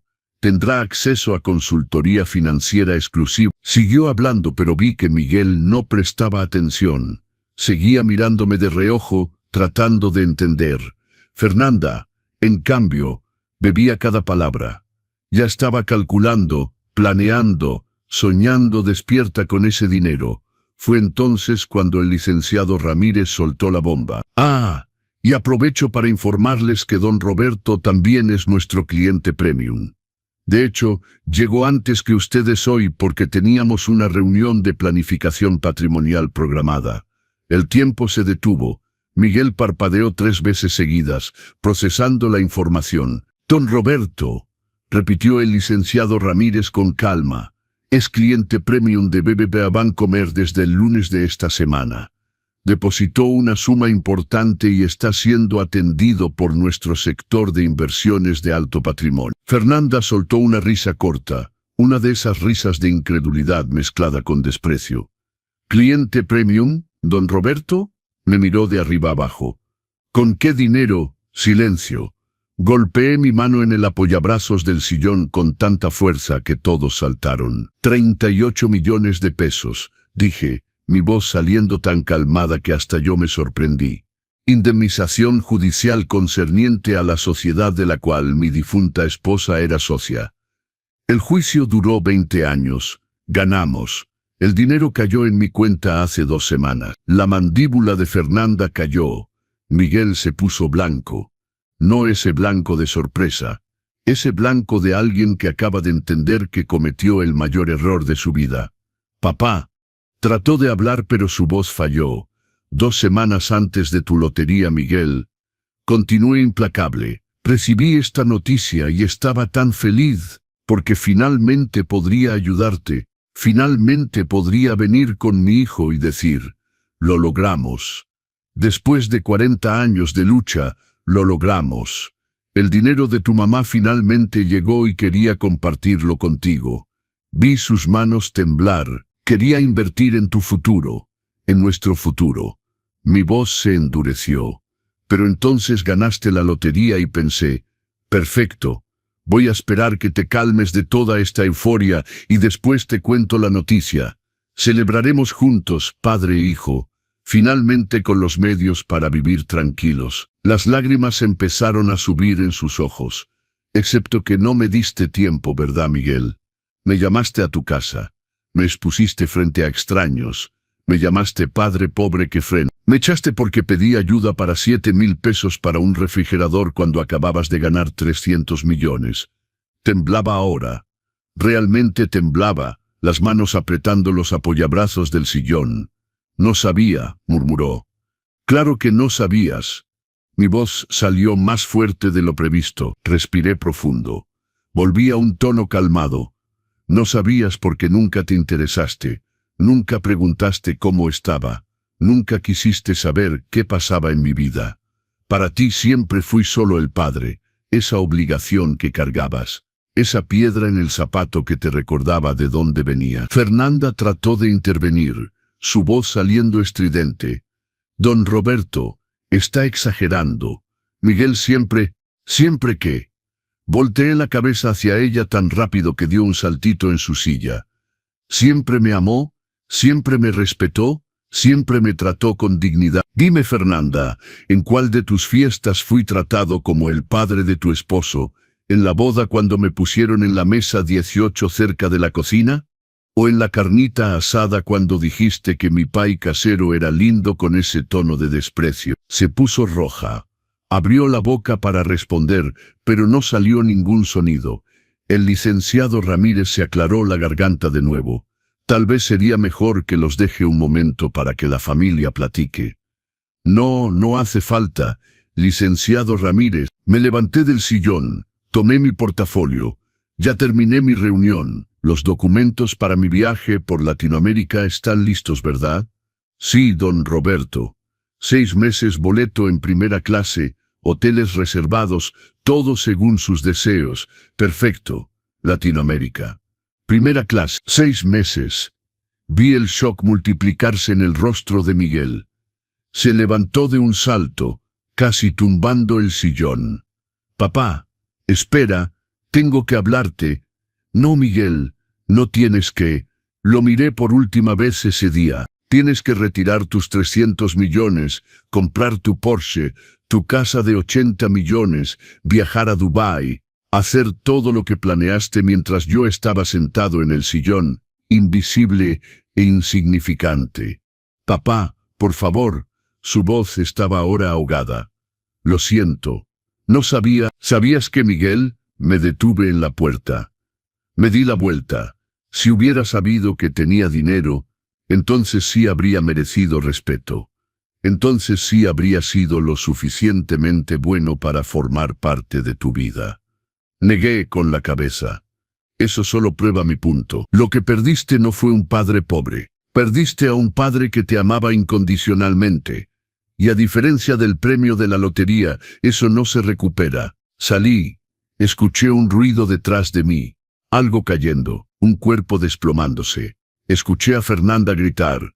Miguel, Miguel, alguien ayuda. Pero no me di la vuelta. Escuché el sonido sordo de un cuerpo de 90 kilos golpeando el piso de mármol. Escuché al licenciado Ramírez llamar a la enfermería del banco. Me detuve en el pasillo, la mano todavía en la manija de la puerta, el corazón latiendo rápido. Por un segundo, solo un segundo, casi me doy la vuelta, porque soy padre. Y un padre, por más herido que esté, todavía siente ese pellizco en el corazón cuando su hijo cae. Pero entonces recordé esas palabras, padre pobre que me frena, y mis pies siguieron adelante. Había un pequeño salón de espera al lado con sillones de piel y una máquina de café. Me senté. No iba a irme sin saber si estaba bien. No soy inhumano, pero tampoco iba a correr como el perro que recibe golpes y vuelve de todas formas. 5 minutos después apareció el licenciado Ramírez. Don Roberto, está despertando. La enfermera está con él. Fue un desmayo emocional, nada grave. Hizo una pausa. Pero lo está pidiendo, lo está suplicando. De hecho, está lo suficientemente bien para continuar el procedimiento de retiro. El licenciado Ramírez parpadeó, sorprendido por la frialdad de mi pregunta. Sí, pero tal vez sería mejor posponer. No. Me levanté. Vino a retirar el dinero. Que lo retire. Volví al salón VIP. La escena era patética. Miguel estaba sentado en el piso, recargado en la pared, la corbata floja, el pelo revuelto, el rostro todavía pálido.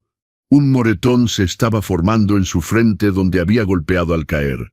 La enfermera, una joven de bata blanca, revisaba su presión. Fernanda estaba agachada a su lado, las manos en su cara, tratando de jugar el teatrito de esposa preocupada.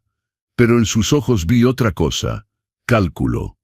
Estaba preocupada, sí, pero no por Miguel, por el dinero que podría o no lograr retirar en ese estado. Cuando Miguel me vio en la puerta, sus ojos se llenaron de lágrimas. «Papá», su voz salió débil, rota. Entré, me senté en el mismo sillón de antes, crucé las piernas, esperé. La enfermera terminó. «La presión está normal ahora. Realmente fue un shock emocional. Tiene que mantenerse calmado, respirar profundo, tomar agua». Le pasó un vaso. Miguel lo tomó con manos temblorosas. Bebió a pequeños sorbos. «Los voy a dejar platicar», dijo la enfermera discretamente, saliendo y cerrando la puerta. El licenciado Ramírez se quedó, pero se posicionó en una esquina discreta, fingiendo ocuparse de papeles. El silencio en la sala era denso, pesado. Fue Miguel quien lo rompió, su voz saliendo ronca. «Papá, yo no tengo palabras». «Entonces no hables». Mi voz era calmada, helada. «Firma los papeles, toma tu dinero y ve a vivir tu vida de millonario». «No». Trató de levantarse, pero sus piernas todavía estaban débiles. Se quedó de rodillas. «No, papá, por favor, déjame explicarte». «¿Explicarme qué, Miguel?» Lo miré a los ojos. «Explícame cómo me llamaste lastre. Explícame cómo me echaste de tu casa porque pedí 7,000 pesos. Explícame cómo te quedaste sentado en tu departamento comiendo sushi de 5,000 pesos mientras yo estaba invisible en el sillón. Adelante. Explícame». Bajó la cabeza. Las lágrimas cayeron al piso de mármol. «Fui una basura. Lo sé. No tengo excusas. Tienes razón. No tienes excusas». Respiré profundo. «¿Sabes qué es lo que más duele, mijo? No es ni siquiera la falta de respeto. Es saber que solo estás arrepentido porque descubriste que tengo dinero. Si hubiera entrado aquí pobre, de verdad pobre, pidiendo limosna como Fernanda sugirió, me habrías echado otra vez». «No, no es cierto». Levantó la cabeza, desesperado. Ya me sentía mal desde el domingo. No podía dormir. No podía comer bien. Fernanda se dio cuenta. Me preguntó qué pasaba y le dije que te había maltratado. «Ah, sí». Miré a Fernanda. «¿Y qué dijo tu esposa cuando le contaste eso?» Fernanda se puso roja, desvió la mirada. «Miguel, habla». «¿Qué dijo?» «Silencio». «Dijo que habías hecho bien, ¿verdad?» No era una pregunta, era una afirmación. Dijo que tenías que establecer límites y que yo iba a convertirme en una carga, ¿verdad?» Fernanda explotó. «Escuche, don Roberto, no sabía que usted tenía dinero. Si hubiera sabido, ahí está». Golpeé mi mano en el apoyabrazos del sillón con tanta fuerza que todos saltaron. «Ese es el problema. Si hubiera sabido que tenía dinero, eso es todo lo que les importa a ustedes dos. El dinero, no el carácter, no la historia, no el amor, solo el dinero». Me levanté del sillón. Tomé mi portafolio. «Papá, no». Miguel intentó levantarse otra vez. Lo logró esta vez. Tambaleó hasta mí. «Por favor, dame una oportunidad de arreglar esto». «¿Arreglar?». Me reí. Pero no había humor en esa risa. «Miguel, no rompiste un plato, rompiste 42 años. ¿Cómo se arregla eso? Dime». «Voy a cambiar, te lo prometo. Voy a ser el hijo que mereces». «No», negué con la cabeza. «Vas a ser lo que siempre has sido, un hombre que mide el valor de la gente por su cuenta bancaria. ¿Y sabes qué? Ya no quiero un hijo así». Su rostro se descompuso, literalmente se descompuso. Su boca tembló, sus ojos se desbordaron. Todo su cuerpo empezó a sacudirse por sollozos. «Papá, te amo. Tal vez me ames». Mi voz era firme ahora, sin enojo, sin dolor, solo definitiva, pero un amor que solo aparece cuando conviene. un amor que depende de una cuenta bancaria, un amor que viene después de la humillación. Ese tipo de amor ya no lo necesito. Miré al licenciado Ramírez. Licenciado, terminé todo lo que necesitaba aquí. Puede continuar con el servicio del señor Miguel. Me di la vuelta para irme.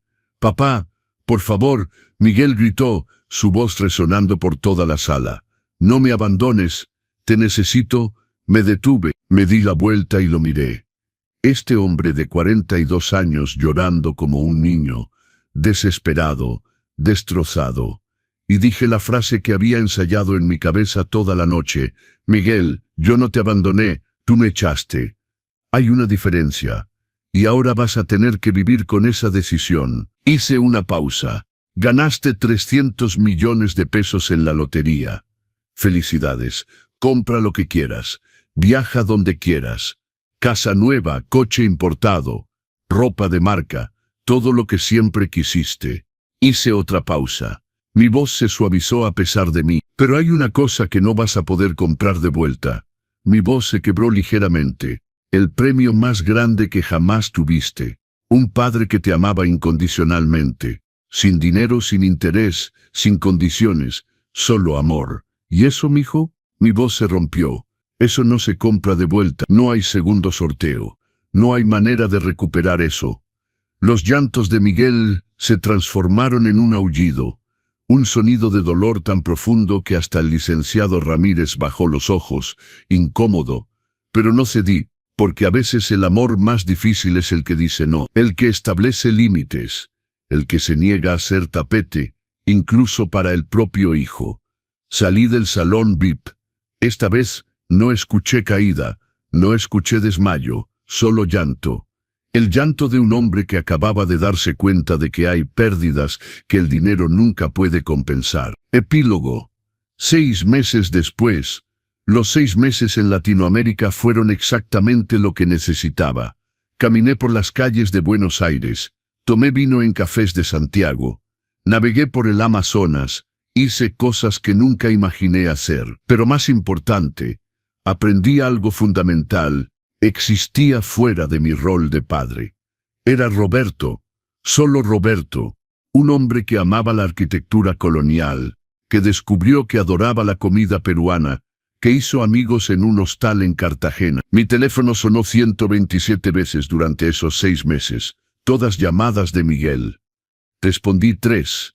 La primera vez, 2 meses después de mi partida.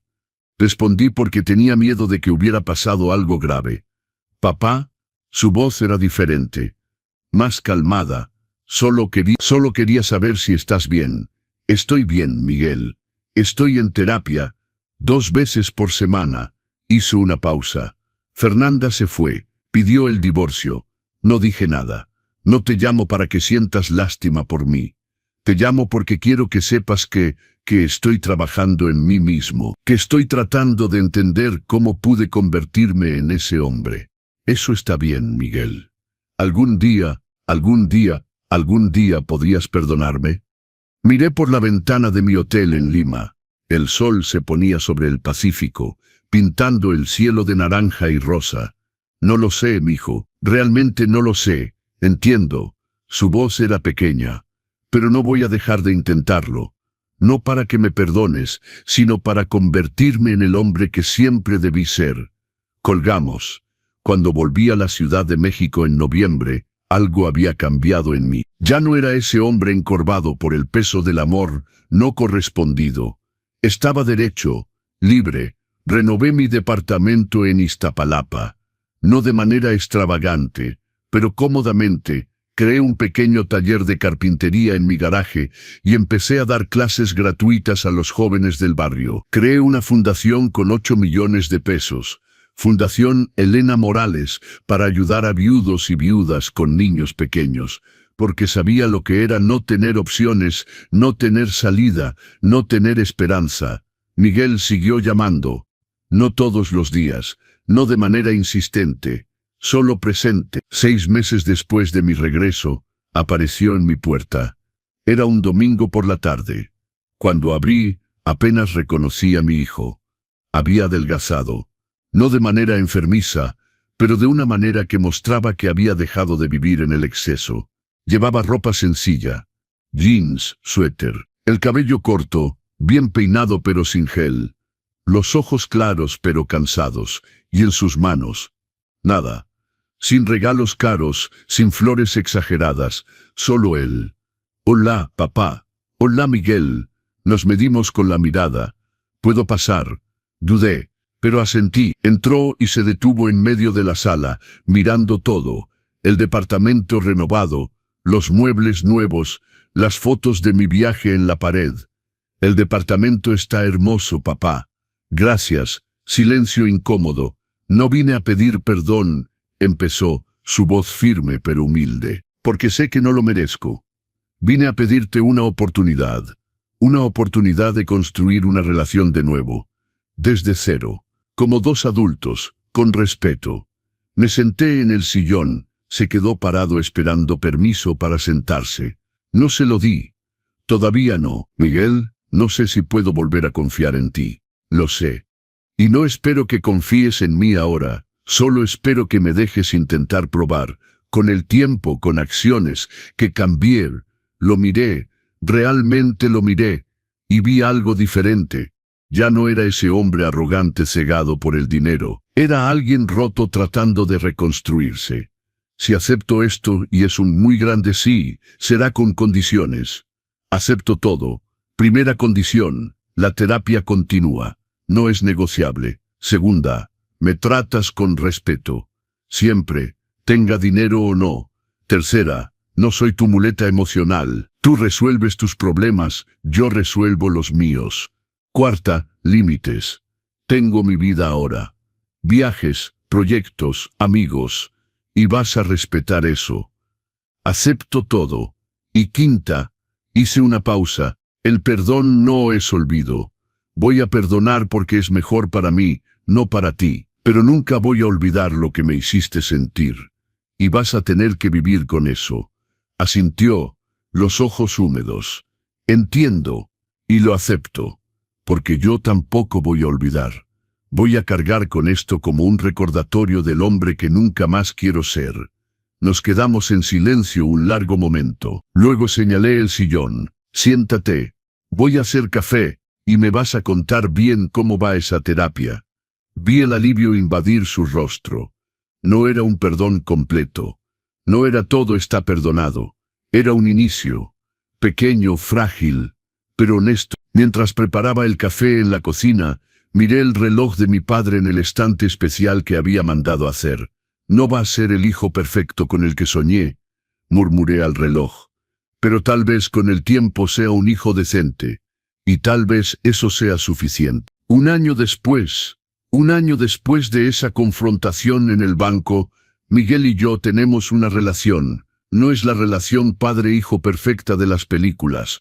No hablamos todos los días, no pasamos todos los domingos juntos, pero nos vemos una vez por semana. Tomamos café, tenemos conversaciones reales. Me contó de su terapia, de cómo se dio cuenta de que su relación con el dinero era tóxica, que medía su valor y el de los demás a través de un prisma material. Me contó cómo creó una ONG para ayudar a niños de padres solteros a acceder a la educación. Cómo invirtió el dinero de la lotería no en coches de lujo, sino en proyectos que tienen sentido. Me quedé con 20 millones para vivir cómodamente, me dijo un día. El resto lo estoy usando para tratar de reparar el mundo, porque no puedo reparar el pasado, pero puedo intentar crear un mejor futuro. Y yo seguí viviendo, viajando, dando mis clases de carpintería, disfrutando de mis amigos. Aprendí que no necesitaba ser definido por mi rol de padre. Era Roberto. Y Roberto tenía valor, independientemente del reconocimiento de quien fuera. La verdadera lección que aprendí, y que espero que tú te lleves, no es que el dinero es malo, el dinero es neutro. Es una herramienta. La lección es que las personas muestran quiénes son realmente cuando tienen poder. El dinero es poder, y ese poder revela el carácter. Miguel no se convirtió en alguien malo por el dinero. El dinero simplemente reveló lo que ya estaba ahí. Una falta de respeto, una vergüenza de sus orígenes, una incapacidad de ver valor más allá de lo material. Pero aquí está la otra lección, igual de importante. Las personas pueden cambiar, no fácilmente, no rápidamente, pero pueden. Miguel está trabajando en sí mismo, está intentando, no es perfecto, hay recaídas, hay momentos donde veo al viejo Miguel resurgir, pero está intentando, y eso ya es mucho. En cuanto a mí, aprendí la lección más difícil para un padre. Amar a alguien no significa aceptar ser maltratado por esa persona. Puedes amar a tu hijo y establecer límites, puedes amar a tu hijo y exigir respeto, puedes amar a tu hijo y decir, no, este comportamiento no es aceptable, porque aceptar ser un tapete no ayuda a tu hijo, lo incapacita, le enseña que puede tratar mal a la gente sin consecuencias. La mayor bondad que le hice a mi hijo no fue perdonarlo inmediatamente, fue mostrarle que hay consecuencias. Que el amor incondicional no significa tolerancia incondicional a la falta de respeto. Si esta historia te tocó, tal vez porque eres un padre que se siente invisible, o un hijo que se da cuenta de que no ha valorado suficiente a sus padres. Entonces escúchame, para los padres, tienen valor, su valor no depende del reconocimiento de sus hijos. Tienen derecho a establecer límites, tienen derecho a decir, basta. Y eso no los hace malos padres, los hace personas con dignidad. Para los hijos, sus padres no son cajeros automáticos de apoyo emocional y financiero, son seres humanos con sentimientos, sueños, necesidades. El tiempo que tienen con ellos no es infinito. No esperen a que se vayan, o peor, que todavía estén ahí pero emocionalmente idos, para darse cuenta de su valor. El dinero va y viene, las casas, los coches, la ropa de marca, todo eso termina en la basura o en un tianguis. Pero las relaciones, los recuerdos, el respeto, el amor auténtico, eso es lo que queda. Eso es lo que importa cuando eres viejo y miras hacia atrás. No midas el valor de las personas por su cuenta bancaria, mídelo por su carácter, su integridad, la forma en que tratan a otros cuando no tienen nada que ganar. Y si has maltratado a alguien, un padre, un amigo, una pareja, porque pensabas que no tenía nada que ofrecerte, debes saber que nunca es demasiado tarde para cambiar. Pero el cambio debe ser real. No solo palabras, acciones, tiempo, humildad, y aún así, la persona que heriste tiene derecho a no perdonarte. Tiene derecho a mantener sus límites, tiene derecho a decir, te amo pero de lejos, y tienes que respetar eso, porque al final, eso es respeto, eso es amor maduro. Gracias por escuchar esta historia hasta el final. Si te tocó, deja un comentario diciéndome desde dónde nos ves y qué parte te marcó más. Suscríbete a los consejos del abuelo y activa la campanita para no perderte ninguna de nuestras historias de vida, dignidad y respeto. Comparte esta historia con alguien que la necesite. Y recuerda, tienes valor, siempre, incluso cuando otros no lo ven. Hasta pronto, y que la sabiduría te acompañe.